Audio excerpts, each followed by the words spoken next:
¿Ven como presentación o ven cómo están en...?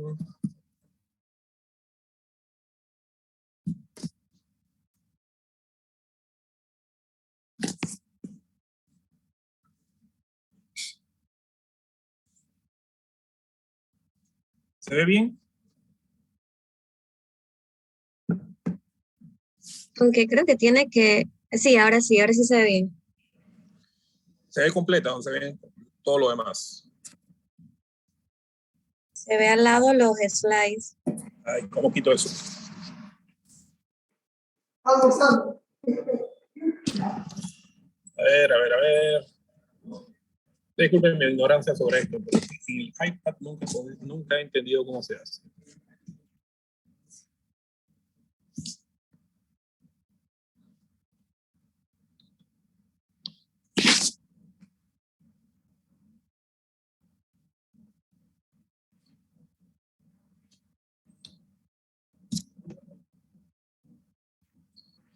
A ver, alguien que me dé una ayuda.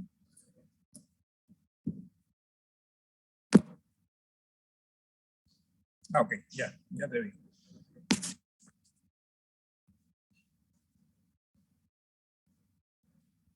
Ahora sí, ¿verdad? Bueno. ¿Sí, doctor? ¿Todo bien? Ok, disculpen otra vez los problemas técnicos, obviamente. Bueno, no somos especialistas en eso. Buenas tardes, soy el doctor Inti Pérez, soy cirujano, trabajo en el Hospital Santo Tomás. Hoy, igual que todos los semestres, vamos a hablar, si se escucha bien o hay algún ruido. ¿Estamos bien? Sí, se escucha bien. Perfecto. Sobre patología quirúrgica de vesícula y vías biliares. A ver, voy a comenzar con una introducción.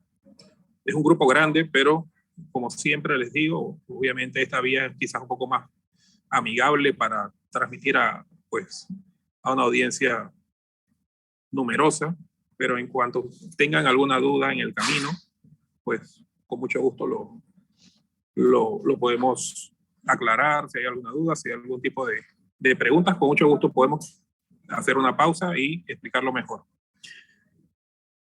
La patología, donde vamos a tomar varios temas, ¿no? Vamos a tocar anatomía, fisiología, patología inflamatoria, que es la más importante y es la más frecuente, las neoplasias, algunas otras condiciones y algunos procedimientos quirúrgicos y endoscópicos que vemos o que tomamos en cuenta o que se dan para el manejo de esta patología. Obviamente, cada profesor o cada médico que toca algún tema siempre dice algo así como que esto es lo más importante o esta es la enfermedad o patología que más vemos. Bueno, lo que sí es cierto, y ustedes lo van a corroborar cuando estén en el hospital, que la patología biliar, o sea, lo que abarca las enfermedades de la vesícula y de la vía biliar, son las más frecuentes de un servicio de cirugía general en este momento en el mundo. Así que, como patología, no tanto como urgencia, que lo van a escuchar también de la apendicitis. Así que la patología que en número se atiende mucho más es la patología de la vesícula. Acabo de salir de una cirugía de vesícula, hoy se hicieron 4 aquí en el hospital, es la cirugía que más se realiza. Así que bueno, vamos a tocar brevemente ciertas cosas, ciertos conceptos anatómicos y fisiológicos que son importantes para el estudio y para el desarrollo de toda enfermedad en lo que a cirugía se refiere. Entonces, obviamente, el estudio de la anatomía es la piedra angular con la fisiología en el desarrollo o el entendimiento y el conocimiento de una patología. Y obviamente, hace siglos se ha venido entendiendo mejor lo que es el cuerpo humano y su función para poder manejarlo en cuanto a su enfermedad.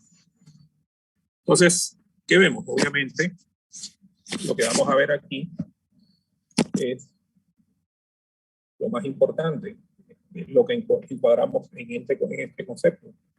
Hígado, vesícula, la vía biliar, intra y extrahepático, ¿no? Es el conjunto de órganos que involucra estas patologías. La vesícula biliar, con su salida al cístico, que conforman el colédoco cuando se une con el hepático común, y obviamente, con los conductos hepáticos intrahepáticos en este caso. Igual, importante, su drenaje venoso y su irrigación arterial. Y el concepto en conjunto de lo que es la vía biliar, la vesícula, la segunda porción del duodeno y el páncreas. Son órganos muy en común que obviamente cuando se afecta uno de estos, afecta también los vecinos. Entonces, en cuanto a la fisiología, obviamente lo que vamos a ver es algo que ustedes ya han repasado muchas veces.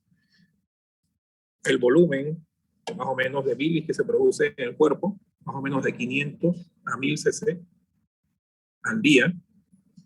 ¿Cuál es la función de la vesícula? Bueno, la función, más que todo, es la de concentrar, es la de, pues, en los periodos de ayuno se va produciendo la bilis en el hígado, que se va acumulando, se va almacenando en la vesícula para cuando la requiera.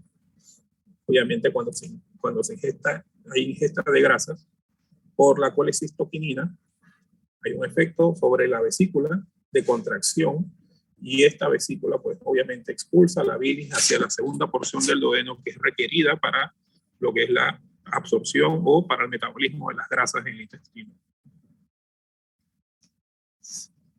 Importante en cuanto a la anatomía, ciertas variables. Estas variables son el común denominador. ¿Qué quiere decir? Que no es siempre hay un concepto claro en cuanto fijo, en cuanto a la anatomía de la vesícula y el drenaje que tiene esta hacia la vía biliar. Igualmente la irrigación tiene muchas variables. Entonces, lo más importante cuando uno maneja estas enfermedades o cuando más que todo va a operar, el manejo quirúrgico importa. Preocupa mucho son las variables anatómicas que cualquier paciente puede presentar. Entonces uno tiene que estar preparado para ver cosas diferentes. No hay un patrón definido. Lo frecuente es que nunca sea igual. Bueno, hay otros puntos más que todo menos comunes, que son estas variaciones, ¿no? Císticos que son largos, prolongados, que van paralelos a la vía biliar, o císticos que desembocan en los conductos hepáticos como el derecho. Entonces, obviamente son variables muy extrañas. En sí, y lo que vamos a hablar en forma gráfica, es este concepto. El concepto de que la vía biliar no es un órgano, o por lo menos no tiene una estructura anatómica exclusiva, sino está relacionada con varios órganos. Páncreas, segunda porción del duodeno, vesícula y el hígado. Es el concepto, pues obviamente, fisiológico en cuanto a lo que involucran los órganos que involucran estas patologías. Y obviamente también vemos algo más pequeño que tiene que ver con el drenaje hacia la segunda porción del duodeno, que tiene mucho que ver con las enfermedades en común, como la pancreatitis y las enfermedades de la vía biliar, que es el hecho de tener un drenaje en común, lo que es el conducto pancreático y la vía biliar tienen una desembocadura, la gran mayoría de las personas en común, que es el esfínter o la papila de Vater. Por eso vemos aquí un estudio endoscópico en el cual se le administra medio contraste la vía biliar con una vesícula, y ven ahí que hay algunos defectos que son cálculos. Igualmente, en este caso se le administró medio contraste al conducto pancreático, y aquí se puede ver el conducto principal. Obviamente no es lo adecuado, porque esta es la principal razón de las pancreatitis luego de la administración de medio contraste. Eso lo veremos ahora más tarde. Igual se puede, pues obviamente en forma moderna, hay otros estudios mucho más específicos, que es una colangioresonancia, que es una resonancia de la vía biliar en cuanto se puede estudiar sus defectos y las lesiones que pueda tener esto. Igual lo que habíamos comentado hace un momento, la unión biliopancreática, ¿no? El conducto en común, y lo que es en el esfínter de Oddi, cómo se maneja su apertura. Es una válvula que se maneja principalmente por efecto de la colecistoquinina. Y vemos la composición de la bilis, no es tan importante, lo importante es saber que obviamente tiene ciertas variantes o alteraciones en algunas condiciones, principalmente como el embarazo, en la cual hay un riesgo mayor de producción de cálculos.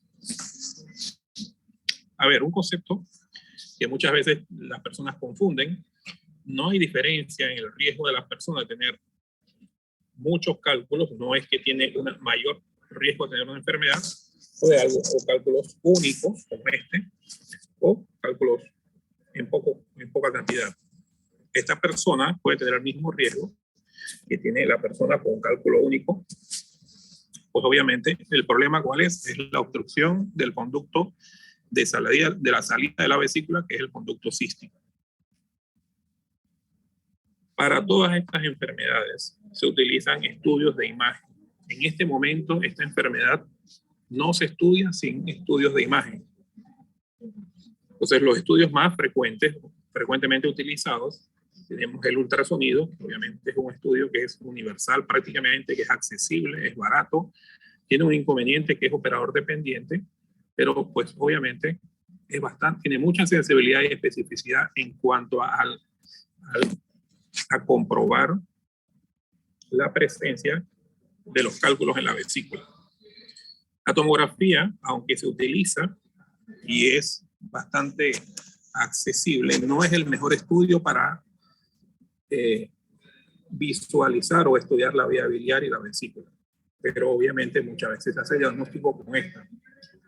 En cuanto a la resonancia nuclear magnética de las vías biliares, que se le llama colangioresonancia, pues sí es importante y es muy útil.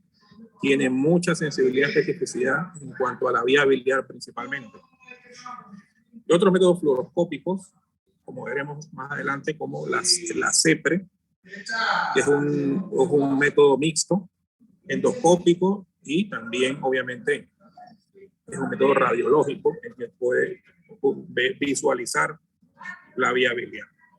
Otros estudios menos utilizados, los radioisótopos como el IDA, que es un método más que todo de medicina nuclear, para determinar si hay una inflamación o no de la vesícula. Ya prácticamente está en desuso, pero se lo menciono porque todavía lo pueden escuchar, y obviamente los rayos X, que pues prácticamente no tienen ninguna utilidad, pero muchas veces, pues como estos casos que son múltiples los cálculos, se pueden ver las calcificaciones en una radiografía.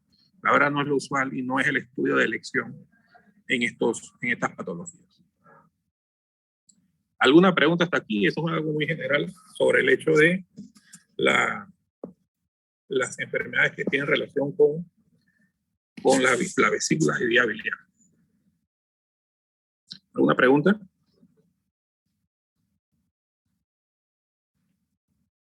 Seguimos, pues lo más importante viene ahora.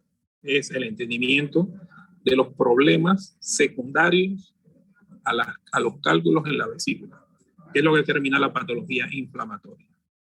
Y es lo más frecuente, es lo que van a ver ustedes, no solamente si van a seguir una rama quirúrgica, sino como cualquier médico, toda su rama. Esto es muy frecuente y es parte, pues obviamente, de la cultura médica general.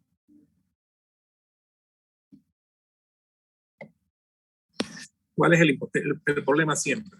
El problema que siempre tenemos, y lo hemos tenido todas las personas que somos médicos, en los cursos universitarios y en el internado, y hasta muchas veces cuando uno llega ya a hacer una especialidad, sobre los términos. Los términos son muy confusos muchas veces, se confunden, los nombres son muy parecidos. Lo mejor es no memorizarlos, sino tratar de comprender anatómicamente el problema, porque todos tienen que ver con cálculos con piedras de la vesícula, ¿no? ¿Qué es importante? Bueno, aquí vemos en la gráfica dónde está el cálculo y qué problema secundario a la presencia de ese cálculo en la localización anatómica nos da. Eso es lo más importante. No es lo mismo la presencia de un cálculo en la vesícula, en el cístico, que en la vía biliar o el conducto pancreático, el conducto de desembocadura de la bilis. Entonces, dentro de todas las posibilidades podemos tener colelitiasis o cólico biliar, colecistitis, coledocolitiasis y colangitis. Se dan cuenta, son palabras muy similares, son términos muy confusos muchas veces porque se interconectan o se utilizan pues en forma relacionada y muchas veces pues nos confundimos. Vamos a hablar de lo primero, que es la presencia de cálculos o de piedras en la vesícula. A eso se le denomina colelitiasis. Si hay alguna pregunta, con mucho gusto la vamos aclarando. ¿Sí? ¿Qué es la colelitiasis? Es la presencia de cálculos en la vesícula por definición. Predominio de mujeres. Casi siempre pacientes mayores de 30 años, aunque esto no es exclusivo. No producen síntomas en la mayoría de los casos. Hallazgos muchas veces son incidentales. Estoy hablando de la presencia del cálculo sin ningún proceso inflamatorio, sin ningún síntoma. Esto es colelitiasis solamente, ¿no? La gran mayoría de las personas muchas veces no saben que tienen esto y por algún estudio que se realicen, pues hacen un hallazgo incidental. Es muy frecuente que estos cálculos los presenten mujeres embarazadas, ¿no? Y cuando yo estaba en la universidad, pues casi siempre nos decían los profesores que esto era exclusivo de personas, mujeres, obesas, mayores de 40 años. Todo esto, si ustedes lo leen en un libro, pues todo esto se echó por tierra ya porque las estadísticas nos dicen que las personas obviamente cada día más jóvenes presentan esta condición. El ultrasonido es el estudio de elección para esto.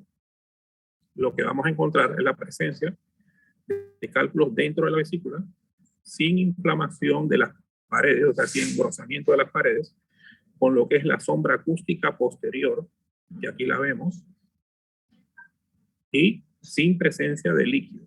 En estos casos, como no hay dolor, no hay proceso inflamatorio, pues todos los estudios de gabinete son negativos. No hay leucocitosis, no va a haber fiebre en cuanto a los síntomas, ¿no? Así que más que todo es la presencia sin ningún tipo de síntomas.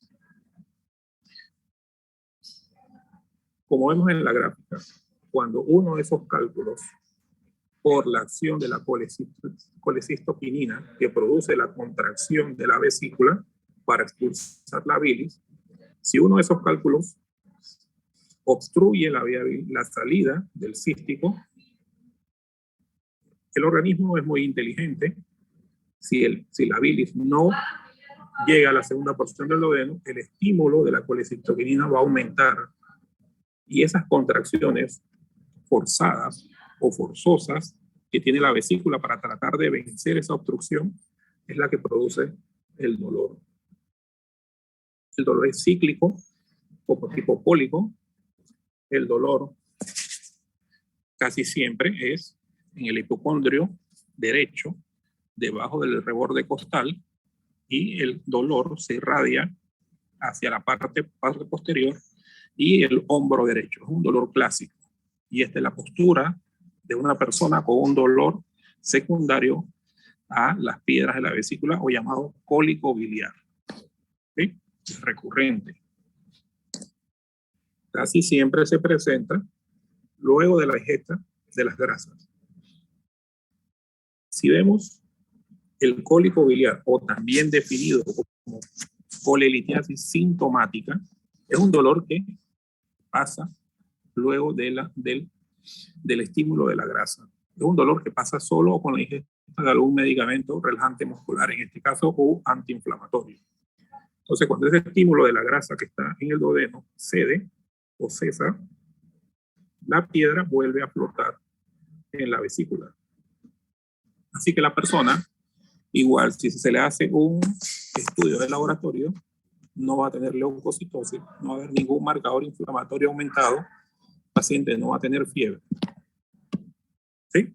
Ese es el cólico biliar o colelitiasis sintomática.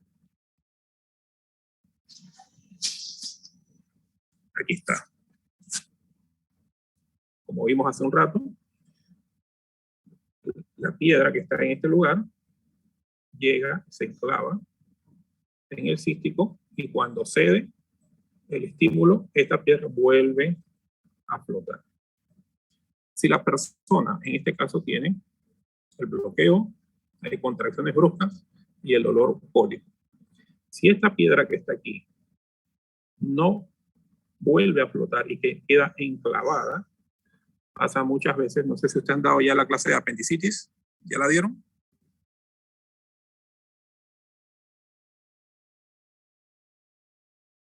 No la han dado todavía. Ok. Bueno, se lo voy a adelantar. La apendicitis, la fisiopatología es muy similar. Una enclava. Se obstruye el conducto de salida del apéndice y hay un aumento de la presión intraluminal. La única diferencia, todos sabemos que la apendicitis es una urgencia porque se puede perforar, pero al ser esta, la vesícula, un órgano que se puede distender, pues obviamente el proceso no llega tan rápido a la perforación. ¿Sí? Pero es muy similar. Hay un aumento de la presión de las paredes, hay un aumento, hay edema de las paredes. Primero se vence la presión linfática por aumento del líquido dentro, porque la mucosa produce líquido. Luego se produce un aumento y se vence la presión venosa y por último se vence la presión arterial y en ese caso sí hay perforación. Entonces esta es la cascada de eventos. El cálculo bloquea la salida en el cístico. Hay contracciones bruscas tratando de vencer esta presión. Hay un dolor cólico, edema de la vesícula, si este cálculo se queda enclavado, inflamación e infección. Esto es lo que se llama colecistitis aguda. Recapitulando los tres términos. Colelitiasis, presencia del cálculo solamente. Cólico biliar o colelitiasis sintomática es la presencia del cálculo que obstruye por un periodo corto de tiempo sin producir un proceso inflamatorio, el cístico.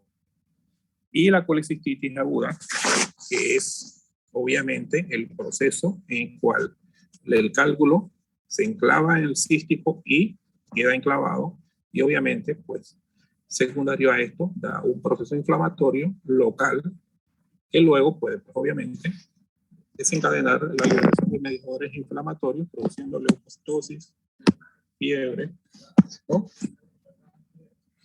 Es lo más importante. ¿Preguntas?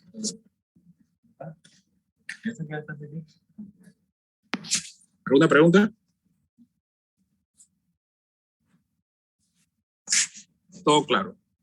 Ahora vamos a repasar eso. El caso de la colecistitis aguda es el caso en el cual el paciente persiste con el dolor y por eso esa es la gran mayoría de los pacientes que llegan al cuarto de urgencia con un problema de obstrucción de la salida de la vesícula, o sea, una obstrucción del cístico. 95% de los casos son por cálculos. Ahora bien, este otro 5% hay otras patologías que vamos a ver más adelante. Pero obviamente por estadística tenemos que hablar de lo más frecuente que es la colecistitis aguda por cálculos. 5% sí es calculosa, no tiene cálculos. En pacientes casi siempre este 5% con sepsis, con quemaduras extensas, traumas. Los pacientes que están en cuidados intensivos por el hecho de los cambios hidroelectrolíticos pueden producir un aumento un edema de las paredes de la vesícula sin necesariamente tener cálculos. Cuadro clínico, obviamente lo podemos conocer fácilmente como, pues obviamente, un proceso inflamatorio, dolor hipocondrio derecho, tipo cólico, duradero, eso sí, y el signo de Murphy positivo. El signo de Murphy es el dolor a la presión en el reborde costal derecho y que la paciente inspire. A la inspiración hay un dolor exquisito en el punto medio del reborde costal. El cuadro clínico, como vimos, se acompaña con fiebre, náuseas, vómitos y en los estudios de laboratorio lo clásico es que el paciente tenga leucocitosis, obviamente por el proceso inflamatorio que ya está instaurado. Hay diagnóstico diferencial como en todas las patologías en el abdomen que tienen que ver más que todo con los órganos vecinos. patología péptica, enfermedad ciopéptica, las pancreatitis agudas, las apendicitis retrosecales, esas que son ascendentes, ¿no? Los problemas renales, algunos procesos inflamatorios o infecciosos de los pulmones, las neumonías, ¿no? Y la enfermedad isquémica cardíaca, pues obviamente también son cuadros, aunque atípicos, se pueden pues diferenciar de estos casos. El estudio de elección en estos pacientes es el ultrasonido. El ultrasonido es muy importante porque nos va a definir si el paciente tiene pues cálculos en la vesícula y si tiene algún tipo de proceso inflamatorio, como lo vimos hace un momento. Edema de la pared, líquido perivesicular alrededor de la vesícula, ¿no? Y ellos con el transductor del ultrasonido se puede hacer el mismo signo de Murphy, ¿no? Como si fuera la mano del examinador. Entonces, el manejo de estos pacientes, más que todo, es quirúrgico. Es quirúrgico porque obviamente el proceso inflamatorio instaurado por la obstrucción en el cístico, pues no va a revertir con medicamentos. Es un proceso más que todo mecánico que pues lo que indica que el paciente debe ser llevado al salón de operaciones.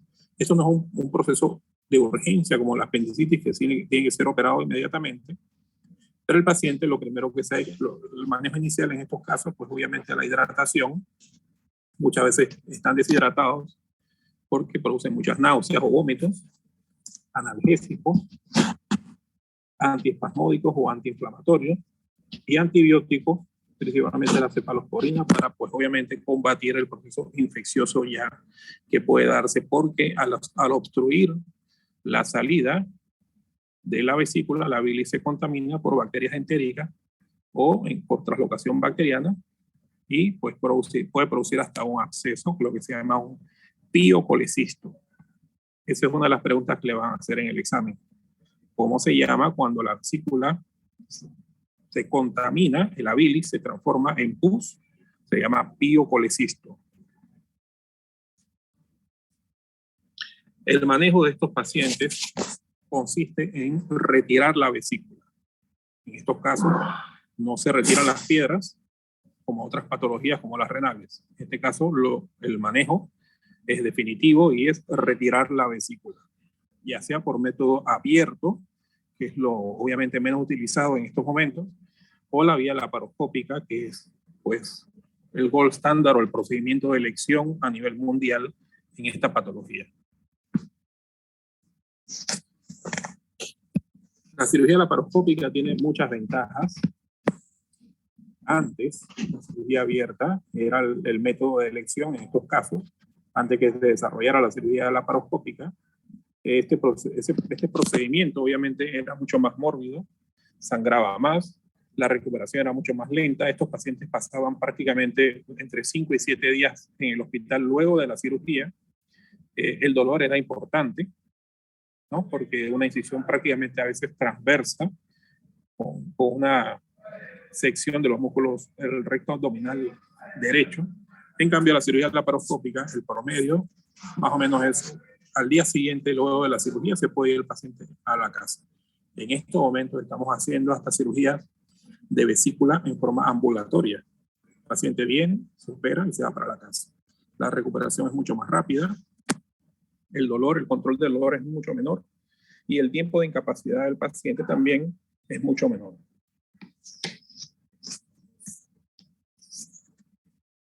Bien, vamos a hablar sobre qué pasa cuando estos cálculos o piedras de la vesícula pasan a la vía biliar, pasan al cístico y llegan a la vía biliar. ¿Qué producen o qué consecuencias puede tener esto?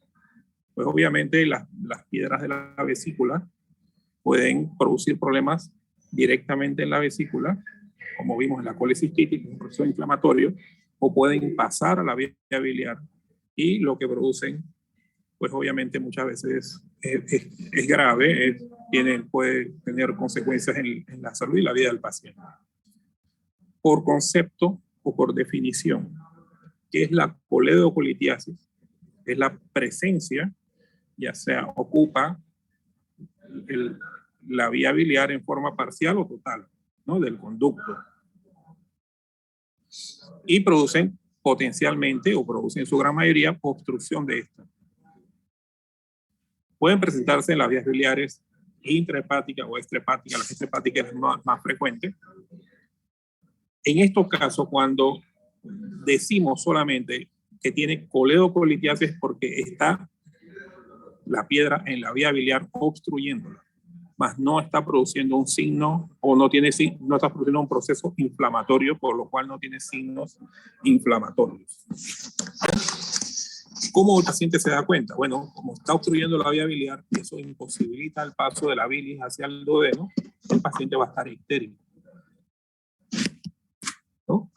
Todo lo que conlleva esto, el aumento de la bilirrubina conjugada, el paciente va a estar histérico, puede tener coluria, puede tener acolia, ¿no? Y puede tener, que es una de las cosas más frecuentes, prurito. Los laboratorios que este paciente va a tener son principalmente aumentos de la bilirrubina, pues de predominio directa o conjugada. El paciente cuando llega al cuarto de urgencia, va a llegar así. Va a llegar histérico con coluria principalmente. En nuestro medio, la principal razón o causa de una ictericia ya no es la hepatitis, que lo era hace 40, 50 años cuando no había vacuna. En este caso, en nuestro medio, el paciente ictérico, lo primero que hay que pensar es que tenga una obstrucción en la vía biliar. Es lo más frecuente. Los estudios para determinar que el paciente solo tiene una coledocolitiasis, obviamente no tiene leucocitosis, no va a tener fiebre, ¿no? Y el ultrasonido va a demostrar una dilatación de la vía biliar, como vemos aquí, es la vía biliar del colédoco, y la presencia muchas veces, aunque no se ve siempre, de cálculos en la vía biliar con la sombra acústica posterior.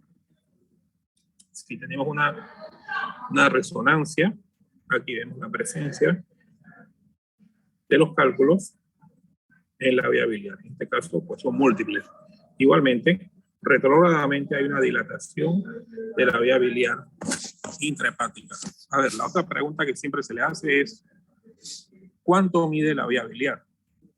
La respuesta son 6 milímetros, hasta 6 milímetros. Y es importante esto porque los pacientes que tienen más de 6 milímetros, lo más seguro que hayan tenido o tienen un cálculo en la vía biliar. Aquí lo vemos. Colelitiasis, ¿no? Y la presencia de esta cuando pasa a la vía biliar se le llama coledocolitiasis. Aquí lo vemos en una resonancia, una CEPRE en este caso, colédoco con un cálculo distal, y retrógradamente hay una dilatación, una gran dilatación de la vía biliar intra y extrahepática.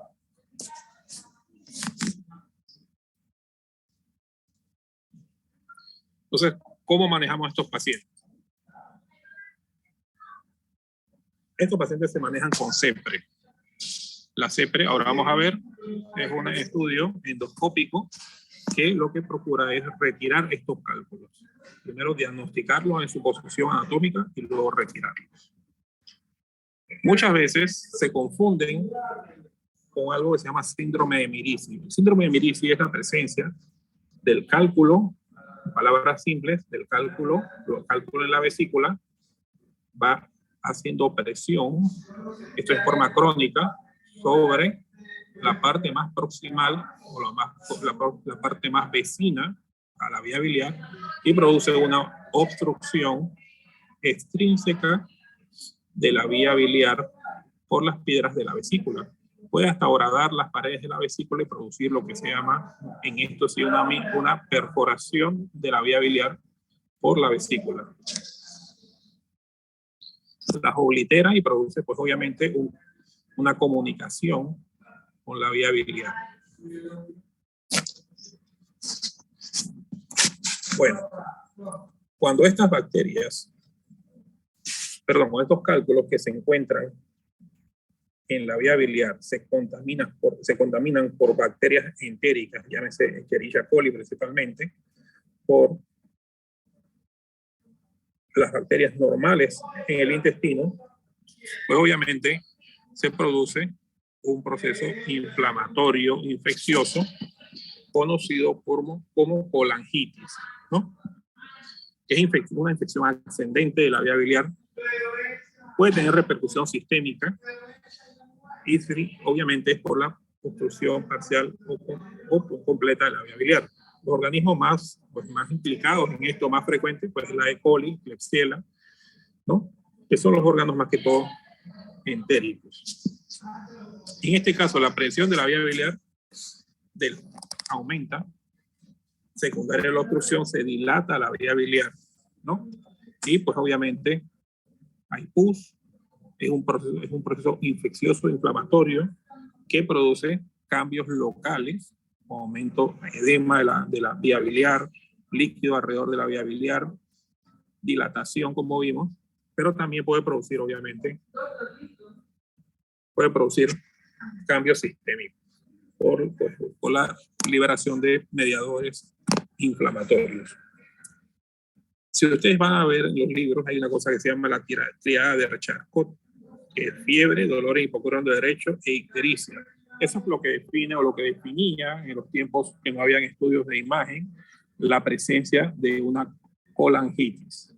En este momento, pues obviamente el ultrasonido nos define sí muy claramente cuando hay una obstrucción de la vía biliar, y ya sea por fiebre o por leucocitosis, nada más con estos elementos podemos diagnosticar una colangitis. No necesariamente tiene que cumplir todos los criterios.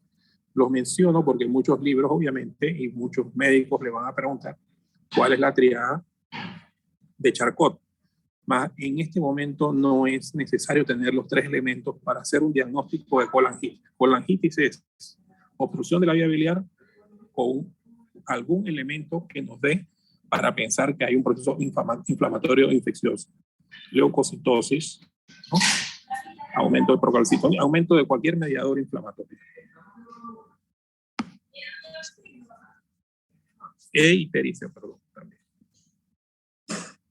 Cuando el paciente críticamente enfermo y hay alteración neurológica, ¿no? Y también afección, lo que es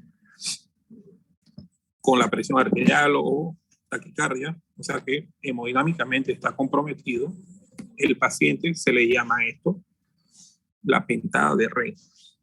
O sea, lo que vimos anteriormente, la triada de Charcot con deterioro neurológico y también implicación, lo que es deterioro, lo que es la presión o la frecuencia cardíaca, ¿no?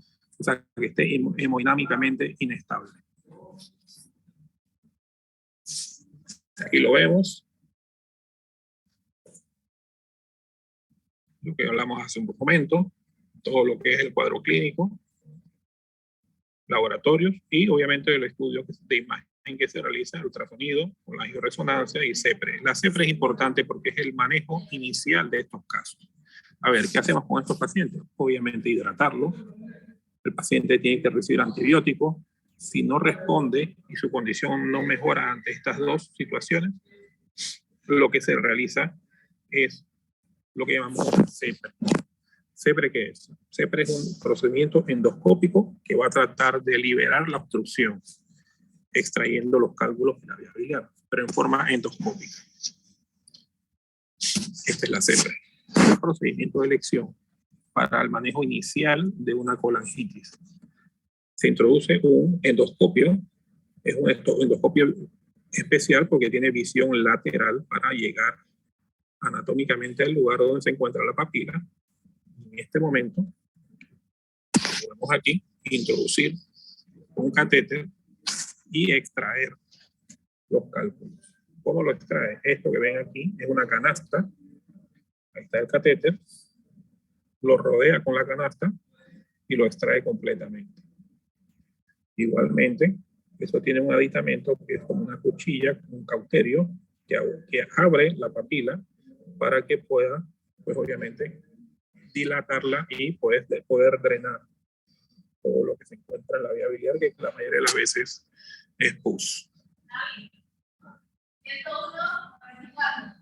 Si el paciente,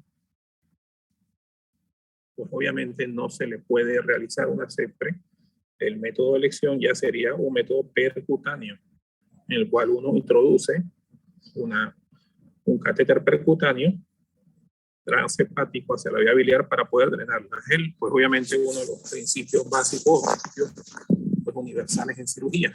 Ante un absceso hay que drenarlo, uno primero es eso. Y el otro método obviamente es el quirúrgico, en el cual uno llega a la vía biliar, hace la colecistectomía, abre la vía biliar y drena los cálculos quirúrgicamente. Y en muchos casos uno coloca un tubo en T después de la colecistectomía para, como lo vemos aquí, ya se realizó la colecistectomía, dejamos el tubo en T para poder drenar la vía biliar. Esto en caso que no se pueda realizar la CEPRE o no tengamos acceso a la CEPRE. La CEPRE es un método endoscópico, como hablamos, es mucho menos, obviamente, invasivo, es menos mórbido, sangra menos, el paciente se beneficia de un procedimiento rápido, bajo sedación, se elimina el cálculo de la vía biliar y luego, en otro momento, cuando ya se ha mejorado su condición, se puede llevar al salón de operaciones a realizar el procedimiento definitivo, que es la colecistectomía, como vimos. Aquí vemos otro ejemplo. Este es el catéter percutáneo, se llega hasta el hígado, se introduce una guía, se introduce el catéter y por ahí se drena. Luego, en otro momento, hay que retirar la vesícula, que es el origen del problema. ¿Preguntas hasta aquí? Doctor, yo tengo una consulta. Dígame. Usted mencionó que la vía biliar mayor de 6 milímetros, esa dilatación significaría que hay un cálculo o hubo un cálculo. Exactamente. Es decir, posterior a eso, la vía biliar no recupera su tamaño original una vez resuelto el cálculo. Sí la recupera, pero no a corto ni mediano plazo, sino a largo plazo. Ok, gracias. Es importante porque es una medición. La medición de la vía biliar cuando se realiza un ultrasonido es importante porque en ese caso nos da una idea si hay o pasó algún cálculo ya y obviamente con las consecuencias de eso. Porque es importante saberlo antes de operar al paciente, porque en este caso pues, no podemos operar solamente al paciente y retirar la vesícula si todavía tiene un cálculo o hay sospecha de un cálculo en la vía biliar. En este caso se realiza primero la CEPRE y luego se opera. ¿Alguna otra pregunta? Sí, doctor. Buenas tardes. Buenas tardes. Yo todavía no entendí muy bien la diferencia que era entre, o sea, no sé si era el término, era colelitiasis con la colecistitis aguda. O sea, en la colelitiasis podría haber una obstrucción parcial del cálculo, que era lo que causaba el dolor, pero podría regresarse. Y entonces el dolor se le iba. Bien. Mira, lo que les mencioné al principio es un poco confuso, porque si lo entendemos de memoria, pues va a ser más difícil. Este resumen nos va a aclarar quizás un poco más, y si no, pues lo volvemos porque al final de cuentas es lo más importante. A ver, el resumen, para resumirles todo, vamos a ver. Todo se origina con la presencia de cálculos en la vesícula. Si esa presencia de ese cálculo no produce síntomas, ¿no? Se le llama colelitiasis, ¿no? Es asintomático, es una cosa silente, obviamente muchas veces se diagnostica en forma incidental. A un paciente se le realiza un estudio de ultrasonido de rutina o buscando otra cosa y le encuentran esto, ¿sí? Se llama colelitiasis. Es asintomático, no se hace nada, no se debe operar porque no se debe operar pacientes que no tengan síntomas. ¿Sí? Si el paciente tiene síntomas aislados que no han producido esos dolores que conlleven a un proceso inflamatorio, o sea que son aislados, son pasajeros, ceden espontáneamente. Solamente el paciente, luego, la historia es que el paciente luego que coma algo con grasa, le da dolor, que ese dolor cede espontáneamente. Entonces, en este caso se llama cólico biliar, o también se le llama colelitiasis sintomática. ¿Sí? Todavía no hemos hablado de inflamación, porque la piedra que obstruye en un momento la salida, que es el cístico, vuelve a su posición normal en la vesícula y flota en la bilis, o sea que no produce un proceso inflamatorio. ¿Sí? ¿Estamos ahí claros? Cierto. Cuando esa piedra no vuelve a su posición habitual a flotar en la bilis, sino que se enclava y la obstruye y permanece allí, entonces obviamente la vesícula continúa su función, o sea, tratando de vencer eso, y al no poder liberar la obstrucción, se inflama. Este caso es una colecistitis. En sí, la colecistitis es un proceso obstructivo que produce una inflamación, infección. En este caso es colecistitis.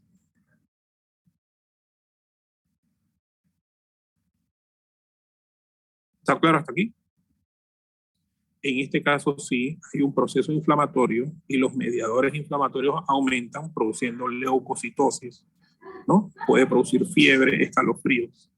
Y como el proceso es ya instaurado, el paciente no cede el dolor espontáneamente ni obviamente con ciertos analgésicos básicos. Si uno de estos cálculos o varios pasan de la vesícula a la vía biliar, pueden obstruirla. Pueden producir una obstrucción parcial o total. Si esto solamente está obstruido y no produce un proceso inflamatorio, esto se le llama coledocolitiasis. Pero siempre va a producir, obviamente, al obstruirlo, pues aumento de ciertas sustancias, en este caso la bilirrubina, porque al no pasar al duodeno, se acumula en la vía biliar y retrógradamente va a haber un aumento en los niveles del hígado, ya la conjugada, la que ya va a pasar a la vía biliar. Por eso cuando uno le hace lo primero que uno denota, o lo primero que uno nota en los pacientes es ictericia, por el acúmulo de bilirrubina conjugada. Eso sí, llega a la piel, aumenta el pigmento y da prurito. ¿Estamos claros hasta ahí? Si esa obstrucción de la vía biliar se contamina por bacterias entéricas en la mayoría de sus casos, entonces sí hay algo que se llama colangitis. El término cambia porque ya es un proceso inflamatorio. Va a haber fiebre, leucocitosis, va a haber escalofríos, puede haber alteraciones neurológicas y puede haber alteraciones hemodinámicas. O sea, puede llegar a ser una enfermedad que ponga en riesgo la vida del paciente. Por eso, lo principal que hay que hacer, en este caso en particular, es drenar la vía biliar, retirar la obstrucción, o por lo menos llegar en métodos percutáneos para poder drenar esa pus y que los mediadores inflamatorios disminuyan, la condición del paciente mejore y llevarlo al salón de operaciones, pues obviamente a retirar la vesícula, que es el origen de todos los problemas.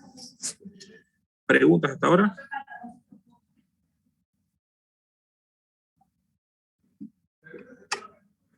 Ahora sí quedó claro. Sí, doctor.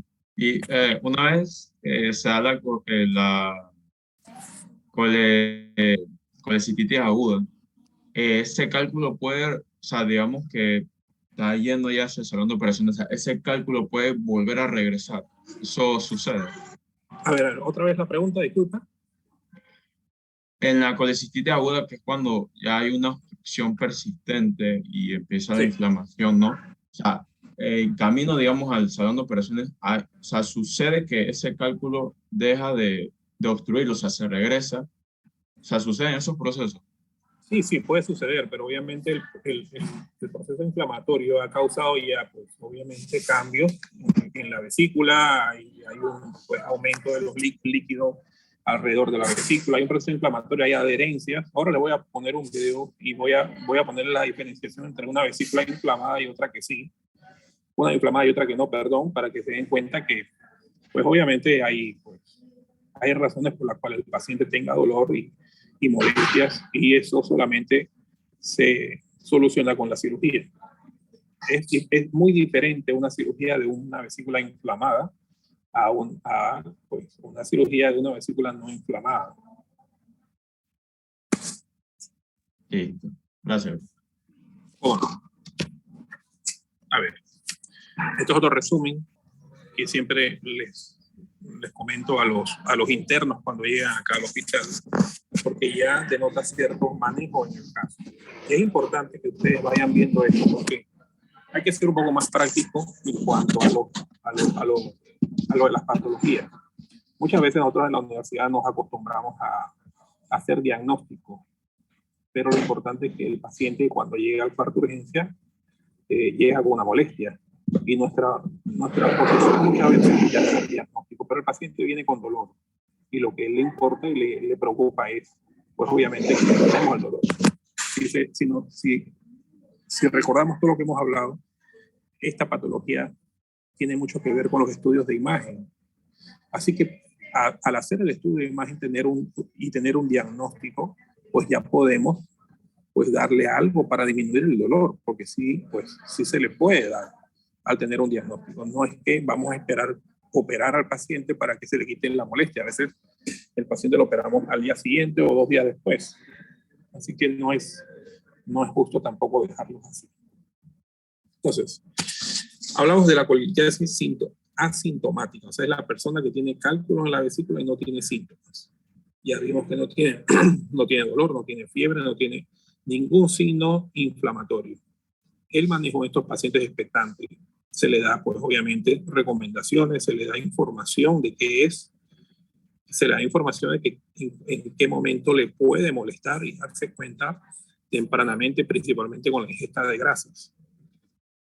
Pongo un asterisco allí porque ustedes van a ver cuando roten por el hospital de niños que muchas veces los niños pequeños los operan de la vesícula, y en nuestro medio, en nuestro país es muy frecuente, porque los niños que más producen cálculos de la vesícula son los niños falsémicos, que en Panamá hay muchos. Entonces eso sí es una indicación que aunque no tengan síntomas hay que operarlos, porque los niños falsémicos producen muchas piedras y obviamente tienen síntomas muy tempranos. Para prevenir eso, a los niños falsémicos se les opera tempranamente. Además, uno de los estudios de rutina que se le hacen a ellos, aunque no tengan síntomas, son ultrasonidos de la vesícula para diagnosticar tempranamente y poder operarlos. Entonces, pongo el asterisco porque en estos casos sí se opera, aún no tengan síntomas.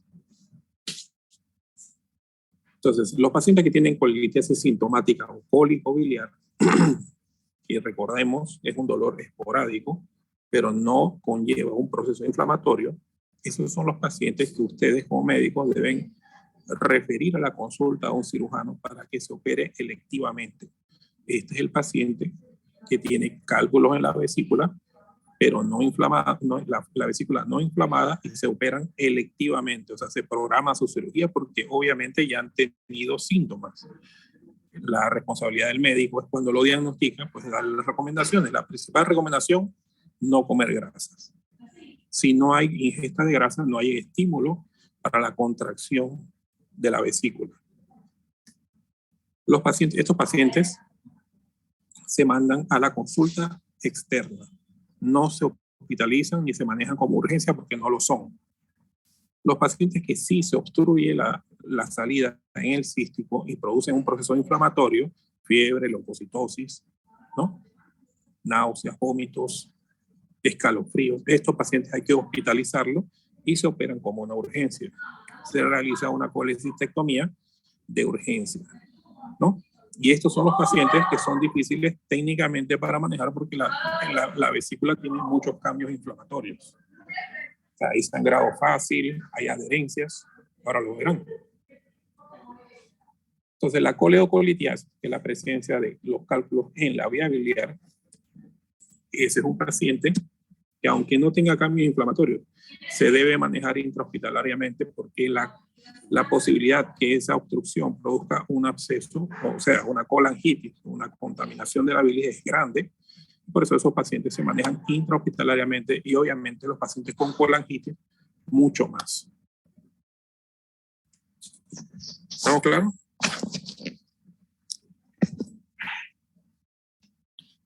Bueno, vamos a hablar de otras condiciones no tan frecuentes, pero que se presentan y muchas veces verán qué hacemos con un pólipo vesicular.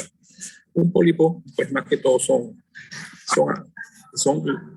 adenomas, son formaciones de la pared, como lo vemos aquí, de la vesícula, que muchas veces en el ultrasonido el paciente no sabe pues qué hacer con eso, si es una lesión benigna, una lesión maligna.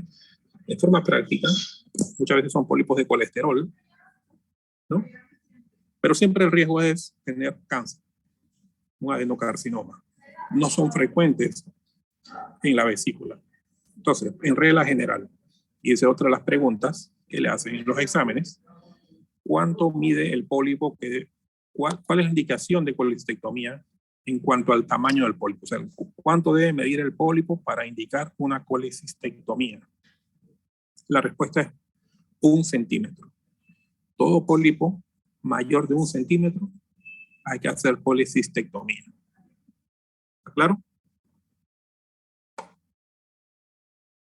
¿Por qué otra razón debemos operar una vesícula que tiene pólipos? Bueno, porque el pólipo muchas veces se encuentra cerca del cístico y produce una forma de válvula, obstruyéndola también, y esa es otra de las indicaciones. O sea, paciente con un pólipo y dolor recurrente, también hay que operar. Ese es un pólipo. Ahí le puse tamaños de 6 milímetros. Las últimas revisiones nos llevan a 1 centímetro. Este es un pólipo. Y este es un pólipo que no se encuentra cerca del cístico que está acá. Pero obviamente es un pólipo mayor, así que había que operarlo. Otra de las condiciones que no son frecuentes son las dilataciones quísticas del árbol biliar, o sea, un quiste de colédoco. Es una dilatación sacular en algún punto de la vía biliar.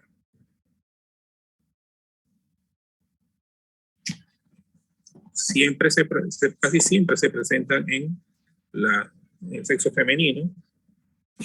En los países asiáticos es muy frecuente. Aquí en Panamá pues no es tan frecuente, se presentan, pero no con tanta frecuencia. ¿Por qué estos pacientes tienen una importancia clínica? Pues obviamente por su riesgo de neoplasias. Tienen alto riesgo de presentar colangiocarcinoma. El manejo es quirúrgico. Entonces hay una clasificación que se llama TODAMI, que es la clasificación, no es importante que se la conozcan, sobre la presencia de los quistes de colédoco dependiendo anatómicamente dónde se presenta. Entonces, estos pacientes requieren una resección de la lesión quística. ¿Cómo se presentan clínicamente? Igual que una coledocolitiasis. Ictéricos, pacientes con dilatación de la vía biliar, y obviamente si es una dilatación marcada. Este colédoco no es funcional, porque más que todo es un reservorio prácticamente y tiene alto riesgo de contraer colangitis. Aunque no es tan frecuente tampoco, las neoplasias, pues obviamente son algo importante en la vía biliar y en todo el tracto gastrointestinal. En sí, son muy poco frecuentes. En sí producen síntomas muy similares a una coledocolitiasis, pero con niveles mucho más marcados de elevación de la bilirrubina. Por ejemplo, una coledocolitiasis puede tener bilirrubinas en 2, 3, 4 miligramos por decilitro, pero un paciente con una neoplasia de la vía biliar puede tener 20, 30, es muy marcado. Obviamente se acompaña de todos los síntomas secundarios, o sea, síntomas acompañantes de una neoplasia, astenia, dinamia, pérdida de peso, ¿no? Entonces, los colangiocarcinomas, que son las neoplasias de la vía biliar, se dividen en dos: los que son intrahepáticos, los que son extrahepáticos. El más frecuente es los colangiocarcinomas distales, son los más frecuentes. Son los que se encuentran en la papila. Varias cosas de cultura, más que todo. El tumor o el colangiocarcinoma, cuando se encuentra en la confluencia de los dos radicales intrahepáticos, en la confluencia de los dos radicales, se le llama tumor de Klatskin.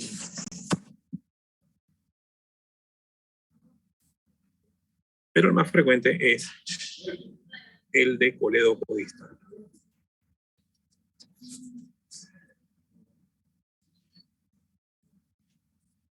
Lo vemos aquí. Intrahepáticos, Klatskin, ¿no? Y colangiocarcinoma del colédoco distal y papila. Entonces, obviamente, el manejo de esto es netamente quirúrgico. Se presenta con gran frecuencia pacientes histéricos de niveles muy elevados. Como hablamos, pérdida de peso, ictericia, dolor abdominal, acolia, coluria, como todos los síntomas de un paciente obstruido de la vía biliar, ¿no? Pero los niveles son muy elevados. Aquí lo vemos. Importante. El paciente que viene con estos síntomas, muchas veces, como hablamos hace un rato, tiene que ver con los órganos vecinos también. Entonces, hay un área que se presenta en el colédoco distal y el síntoma o el cuadro clínico es muy similar cuando se presentan neoplasias en toda esta área. Cabeza de páncreas, segunda porción del duodeno, colédoco distal o papila. Entonces, como están cerca de la ámpula de Vater, todas las neoplasias que se presentan en esta área, que involucran estas cuatro estructuras, se llaman neoplasias periampulares. Se les denomina así y se la agrupa porque tienen que ver con las áreas que están alrededor de la ámpula de Vater o la papila, que son el colédoco distal, la papila, segunda porción del duodeno y cabeza de páncreas. Todas tienen síntomas,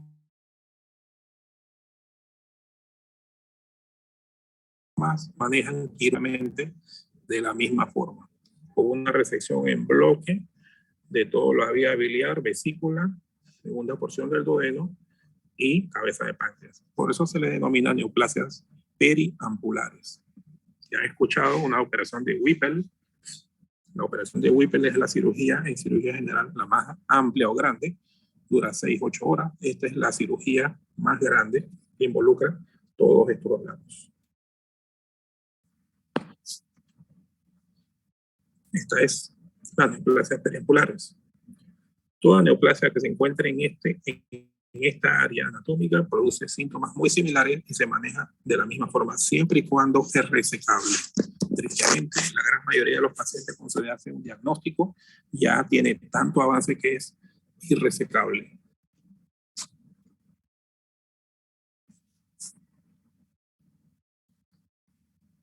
Entonces, una obstrucción, más que todo, casi siempre extrínseca o intrínseca del colédoco distal. La ictericia obstructiva es lo predominante. Hay algunos marcadores tumorales como el CA19-9 que nos ayuda a determinar que no sea un cálculo, sino una neoplasia la que está produciendo la obstrucción y el aumento de la bilirrubina. El diagnóstico más que todo es imaginológico, no se realiza con una colangioresonancia o una tomografía, porque obviamente sí se puede evaluar la cabeza del páncreas con el tomógrafo mucho mejor. Y el tratamiento es la cirugía Whipple o denominada pancreatoduodenectomía, que es la resección en bloque de todos estos órganos. Y lo vemos otra vez. El manejo, más que todo, pues obviamente la gran mayoría, tristemente, cuando se hace un diagnóstico de estos tipos de neoplasias, el manejo pues no se puede, muchas veces no es resecable estas neoplasias y hay manejo paliativo, más que todo drenajes, para tratar de mejorar la calidad de vida, porque el prurito en los pacientes que tienen ictericia es muy molesto, aparte de la pérdida de peso, ¿no? y obviamente pues el dolor. Ese es el manejo de... No vamos a profundizar mucho en esto porque pues es poco frecuente, sí, obviamente es muy llamativo, pero pues obviamente depende del momento en que se haga el diagnóstico. Cuando vean las neoplasias del páncreas van a ver esto con más detenimiento, ¿no? Pero esta es la cirugía en sí. Cuando se afecta cualquiera de estos órganos, lo que se realiza es esta cirugía, que es una cirugía en bloque. Se reseca segunda porción del duodeno, cabeza de páncreas, poleo coistal, papila, vesícula, y se hace una anastomosis, una reconstrucción para que el paciente obviamente pueda tener metabólicamente función y biliar al intestino, estómago al intestino y páncreas al intestino, en este caso al yeyuno. ¿Preguntas hasta aquí entonces? ¿Alguna pregunta? ¿Quedó claro todo?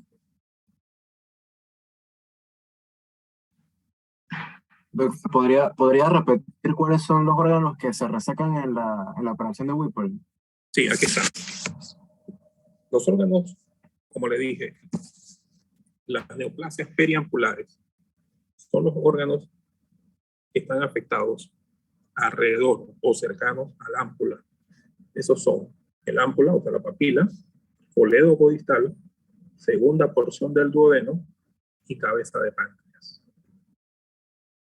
Obviamente, como vamos a hacer una resección de la vía biliar, también hay que resecar la vesícula, pero no tanto porque está afectada, sino porque obviamente por anatomía para poder hacer la anastomosis luego. ¿Sí?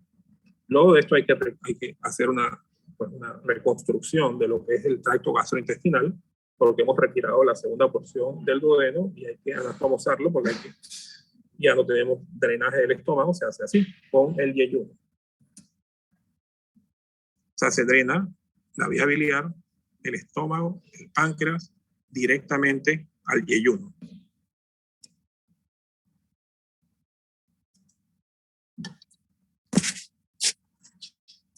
¿Quedó claro todo? ¿Alguna pregunta de todo lo que hemos hablado? Sé que es bastante extenso. He tratado siempre de resumirlo. No es fácil porque los términos se confunden, se sobreponen unos a otros, pero he tratado de sacar mucho de lo que es más que todo cosas que ya no se ven mucho. He tratado de ser bastante práctico en esto, pero lo más importante es que cuando lleguen a los hospitales traten de ver la diferencia entre uno y otro, porque créanme, siempre hay pacientes de todos estos ejemplos en la sala de cirugía.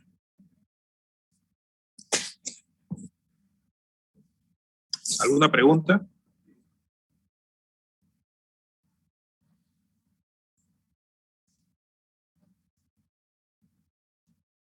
¿Todo claro o todo un poco confuso?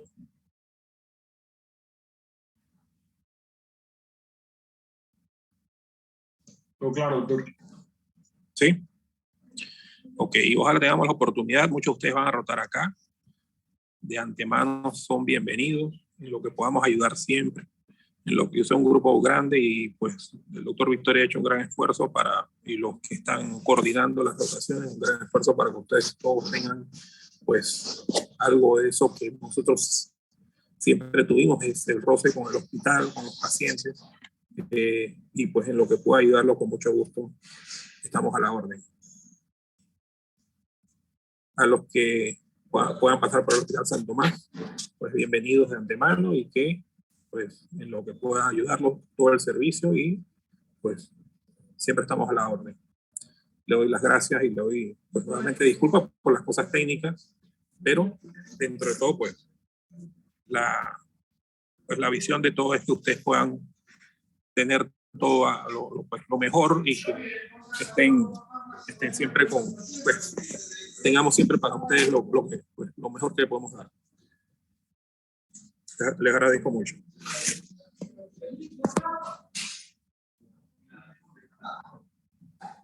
¿No hay más preguntas? Bueno, me despido entonces. Muchas gracias. Cuídense mucho, ¿no? puede poner de vuelta la tabla de la diferencia entre colelitiasis, colecistitis? Claro, a ver si lo encuentro. Aquí está. No, la tabla. ¿Esa? Ajá. ¿Qué significan los asteriscos en la ictericia en la colecistitis? Ok, le voy a explicar. Bueno, eso no hablé mucho porque no es tan frecuente. Hay cosas que a veces, si les digo, le voy a enredar un poquito. Miren, en la colecistitis aguda, al tener un proceso inflamatorio, todo proceso inflamatorio puede tener en cuanto al aumento de la inflamación local, alguna afección de la vía biliar. Entonces, muchas veces la colecistitis, nada más por el hecho de ser una inflamación de la vesícula que está adjunta a la vía biliar, puede producir una inflamación pues vecina y aumentar algo de bilirrubina. Pero no quiere decir que se obstruya la vía biliar. Así que muchas veces cuando uno tiene una colecistitis puede tener una bilirrubina que lo normal es que esté el máximo en 1, que tenga 1.5, 1.8. No quiere decir que sea, pues obviamente, una obstrucción de la vía biliar. Pero la bilirrubina puede estar levemente aumentada en los procesos inflamatorios vecinos a la vía biliar, en este caso de la vesícula. Gracias. Gracias por la observación, ¿eh?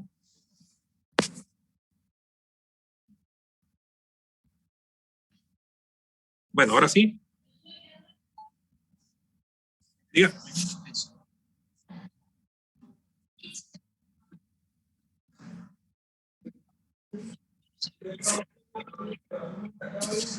Perdón. Ajá. Ese es el tamaño máximo. Es el tamaño máximo que se puede determinar o se puede pensar que es el tamaño máximo normal de una vía biliar normal, por así decirlo. Ok, le voy a enseñar. Casi se me olvida. Si tienen un par de minutos, todavía tenemos un par de minutos. Les voy a enseñar la diferencia entre una colecistectomía de una vesícula pues no inflamada y una inflamada. ¿Saben? ¿Si están de acuerdo? Esto es una vesícula no tan inflamada de una paciente de 35 años. Es una colega, una doctora, no voy a decir su nombre, pero ella sí me dio autorización para poder enseñárselas. Si se dan cuenta, ahí vieron una con un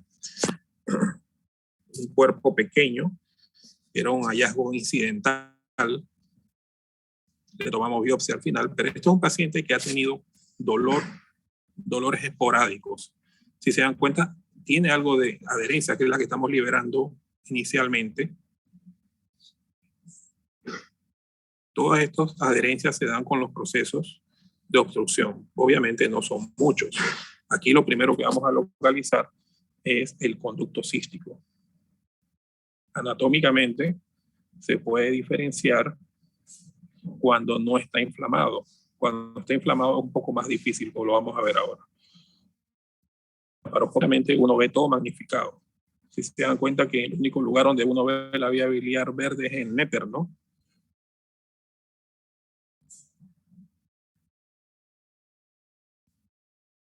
A los que lleguen al hospital y puedan tener acceso acá al hospital, aquí en el hospital tenemos una cosa que se llama cirugía por fluorescencia. La cirugía por fluorescencia nos ayuda porque con un tinte que se llama verde indocianina podemos teñir toda la vía biliar de verde. Entonces, cuando están inflamados los casos, las vesículas están inflamadas y anatómicamente no se puede definir. Al uno introducir ese tinte, podemos diferenciarlo, la vía biliar de la vesícula, y evitar lesiones. Más que todo es para seguridad. Ahí estamos disecando el conducto cístico.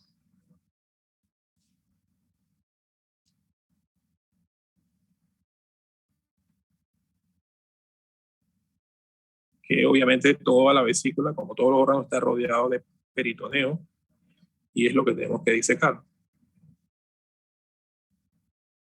¿Algunos de ustedes han visto estas cirugías?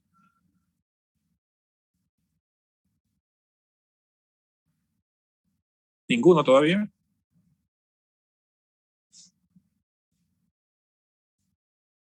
A ver, pues, ¿quién ha visto o quién ha tenido acceso a ver una cirugía de estas? Que sea alguien, por lo menos. Todavía no. Bueno, cuando roten un par de días, va a ser muy frecuente esta cirugía para ustedes. Entonces uno diseca el conducto cístico, que es el que se obstruye. Estas son las ramas que lleva la arteria cística a la vesícula, al cuerpo. Ese es el rojo que ustedes ven allí. Uno utiliza un lente que puede movilizarse, por eso ustedes ven el cambio del ángulo.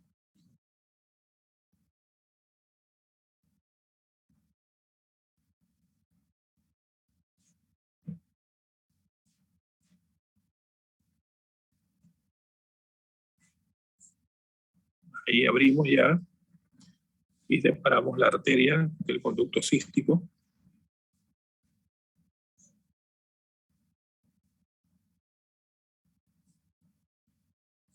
Eso está todo magnificado. El conducto cístico mide más o menos unos entre 3 y 5 milímetros.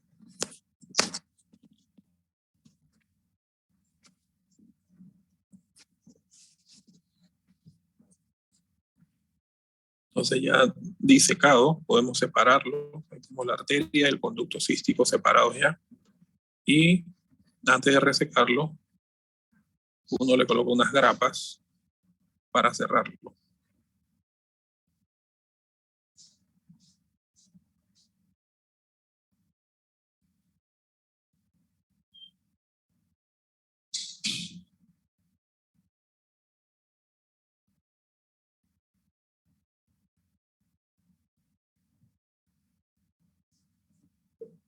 Si hay alguna pregunta, lo pueden preguntar, no hay ningún problema, podemos hablar.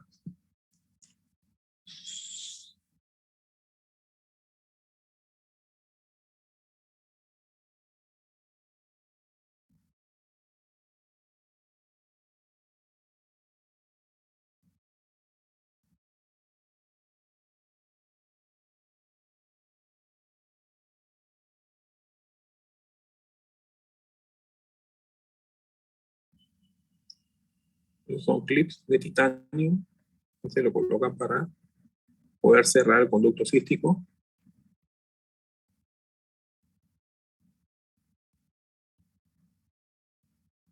Todos esos instrumentos son desechables. Uno lo utiliza y se botan. Por eso esta cirugía se hace obviamente costosa.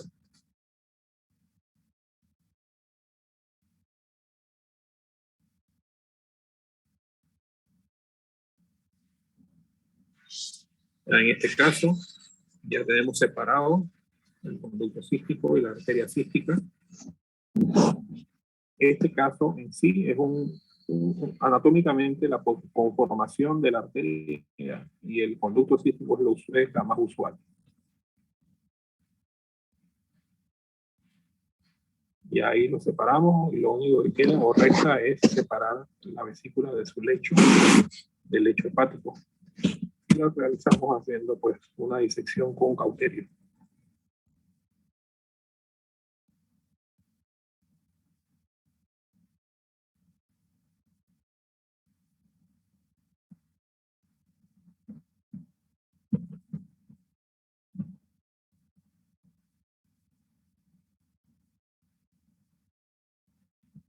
¿Alguna pregunta de esto o de lo anterior? Con mucho gusto lo aclaramos.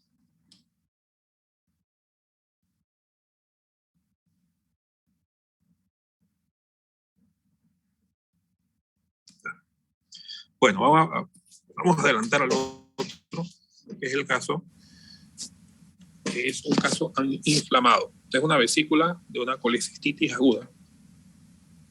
Si se dan cuenta, hay mucha más adherencia alrededor de la vesícula, todavía no lo hemos visto. Ahí introducimos los puertos que se utilizan, se colocan y se introducen bajo visión laparoscópica. Con la cámara uno ve dónde están introduciéndose los puertos o los trócares, se le llaman también.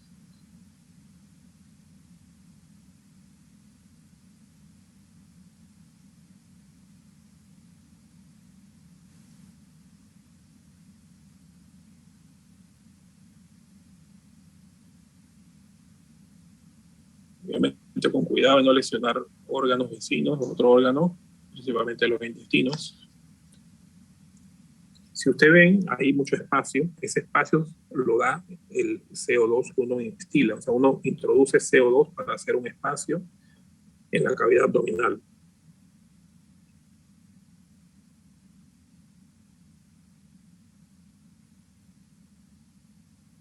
Si lo ven, están los puertos. La posición usual, se utilizan 4 puertos, uno del ombligo y los otros 3 epigastro y en el borde costal.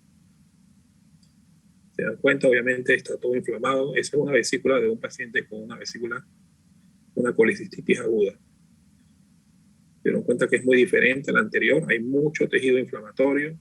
Hay lo que se llama un plastrón. El epiplón mayor migra para tratar de circunscribir el proceso inflamatorio. Es una reacción normal. Eso pasa en la apendicitis, pasa en la colecistitis, pasa en la diverticulitis. El epiplón migra e encapsula el proceso inflamatorio para tratar de circunscribirlo y que no se disemine. Se dieron cuenta que obviamente es mucho más cruento, hay más sangrado, hay más proceso inflamatorio y obviamente pues eso conlleva una recuperación pues también más lenta. Por eso es que lo mejor para estos pacientes es que uno los diagnostique tempranamente antes que tenga un cuadro inflamatorio, cuando tenga los cólicos por lo menos. Ahí uno va separándolo.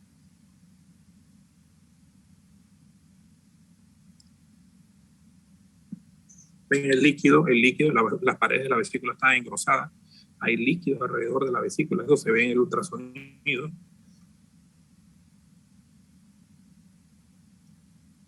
Y si se dieron cuenta, pues prácticamente la vesícula está totalmente distendida y es porque no tiene forma de drenar porque el cístico está obstruido. Listo. Hasta ahí. Esto es lo que hablamos hace un rato de fluorescencia. Entonces, ese paciente, cuando uno va a operar y que no ve bien los órganos, utilizamos la fluorescencia. Eso, para que se vea como el néter. Entonces ahí sí vemos la diferencia que hay. La vía biliar, el cístico. Y ahí está. Podemos diferenciar entre las estructuras para determinar cuál es cuál y poder colocar con seguridad las grapas sin lesionar la vía biliar. Se retira igual la forma como vimos en el primer caso, la vesícula. Y se retira una bolsa y se extrae completa.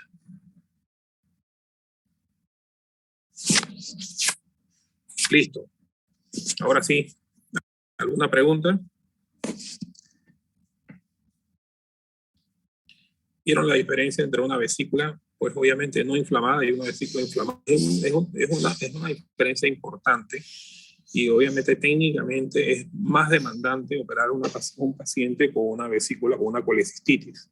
Pues obviamente no queremos llegar a ese punto, pero es lo que vemos todos los días. ¿Alguna pregunta, alguna duda?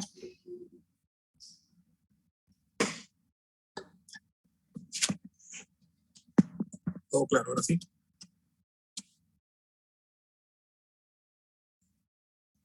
Bueno, les agradezco mucho otra vez. Y nuevamente, pues cualquier cosa a la orden en lo que podamos ayudar. Que tengan buenas tardes. Muchas gracias. Gracias, Gracias, doctor. Chao, Buenas doctor. tardes. Gracias, doctor. Que te Gracias, doctor. Hasta luego. Vamos, feliz tarde. Muchas gracias.